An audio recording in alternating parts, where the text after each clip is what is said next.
Hello and welcome to this series of short talks about .B, MISP's secondary school curriculum. My name is Richard Burnett and I'm one of the co-creators of .B. And the context of these talks is that we're kind of relaunching .B to make it easier for you to adapt, edit, play with the .B materials to make them as relevant as you possibly can to the children and young people in front of you in the classroom. And we thought that perhaps by sharing how radically I myself often change the materials, that might encourage you to do something similar.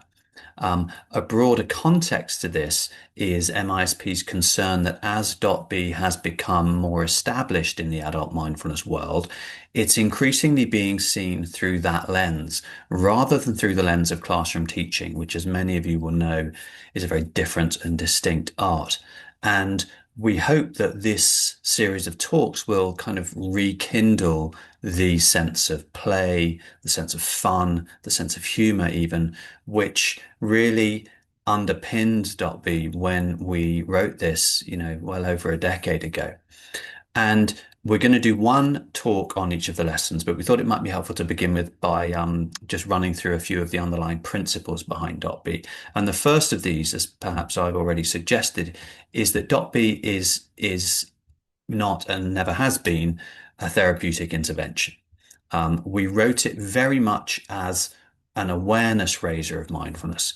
And our concern is that research which tries to assess it through the kinds of clinical measures that are used in therapeutic intervention, that is kind of looking at it through the wrong lens and to some extent missing the point.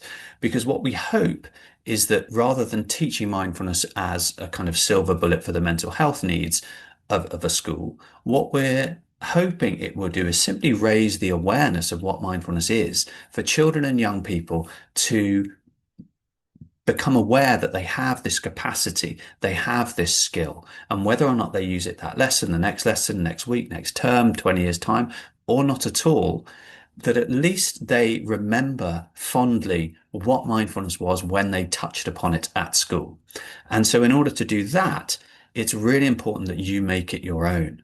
And that's because if you want to raise awareness of it, you want it to be fun and you want it to be engaging. And you will know your classroom much better than MISP possibly can.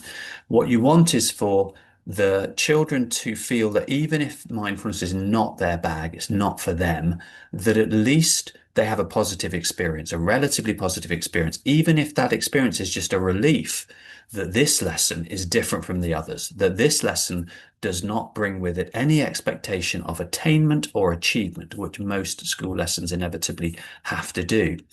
And in order for you to create that climate, it's also really important that you are being invitational with .B. You're not instructing them to sit up in a meditation posture and follow their breathing. You are inviting them, if they want to sit up, to sit in that posture, if they want to notice how they're breathing, or indeed to give them another anchor that they might focus on.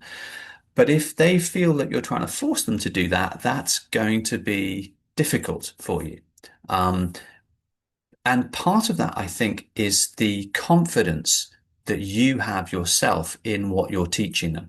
And that's why the next underlying principle is that it very much begins with you, because the more you know your mindfulness, the easier it is to teach the children and young people in front of you.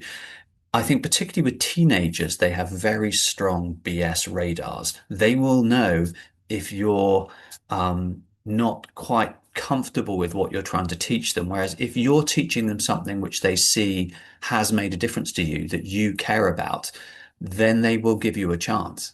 And that also means that even if they choose to put their head on the desk and go to sleep in that lesson, that does not mean that they don't recognize how potentially significant and helpful this could be for them because they've seen what it can do for you. Because you're teaching this in an educational context, the other aspect to always bear in mind as an underlying principle is safeguarding. Before you teach .B, do check in with whoever is responsible for the pastoral care and the educational context where you teach. In the UK, that, for instance, would usually be the designated safeguarding lead or the DSL.